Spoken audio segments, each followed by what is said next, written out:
पहले ही दिन से उनसे काफ़ी प्रभावित हुआ कि ये इतना अंबेडकर को भी जानते हैं, समरसता के विषय में उनका दृष्टिकोण बिल्कुल क्लियर है। तो उस समय मैंने देखा कि बाबा साहब अंबेडकर मोदी साहब के लिए एक व्यक्ति नहीं है, उनके लिए एक विचार है।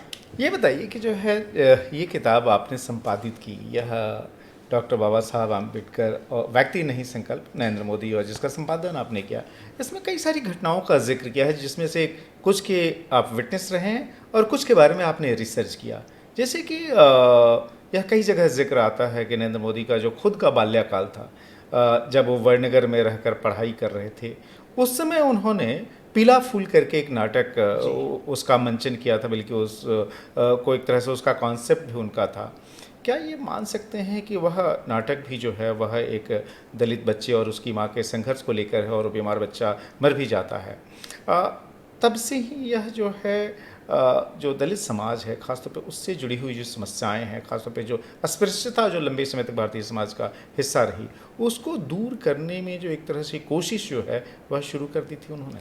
हाँ, तो एक अर्थ में हम कह सकते हैं कि मोदी साहब का जो कमिटमेंट है वो जन्मजात है। दलितों को प्रति उनका जो समर्पण है, उनका जो आत्मीय भाव है, बाबा साहब आम्बेडकर के प्रति उनका जो भक्ति भाव है, वो पहले से ही है।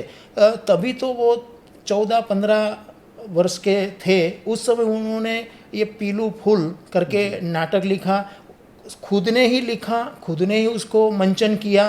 तो ये जो उन्होंने घटना उसमें मतलब ये लिखा है जो नाटक, वो इतना मार्मिक, इतना हमें हृदय में पीड़ा हो इस प्रकार का उन्होंने लिखा। तो मेरे मन में ये पीला फूल पढ़ के कभी कभी आता है कि इतना 14-15 साल का उस समय का जो युवा किशोर बोल सकते हैं हम, तो उनके अंतःकरण में कितनी ये संवेदना है, पीड़ा है, ये अस्पृश्यता को लेकर, ये जो समाज का जो मानसिक रोग है उसको लेकर। ये पीलू फूल में उन्होंने लिखा है कि एक माँ है, उसका बच्चा है, बच्चा बीमार हो जाता है, और बीमार इतना हो जाता है कि उसके लिए दवा की ज़रूरत पड़ती है। तो वो अनेक लोगों से मिलती है, कोई दवाई करने के लिए कोई वैद्य भी तैयार नहीं होता।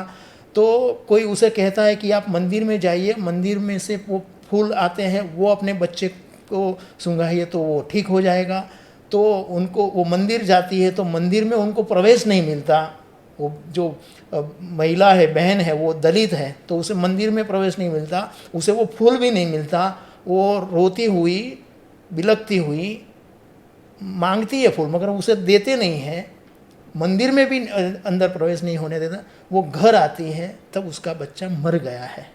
मतलब इतना मार्मिक, इतना पीड़ादायक, इतना संवेदनशील उन्होंने ये उस समय उन्होंने नाटक में लिखा है। तो उनका कमिटमेंट बाल्यावस्था से है, जो आज भी हमें दिखाई देता है।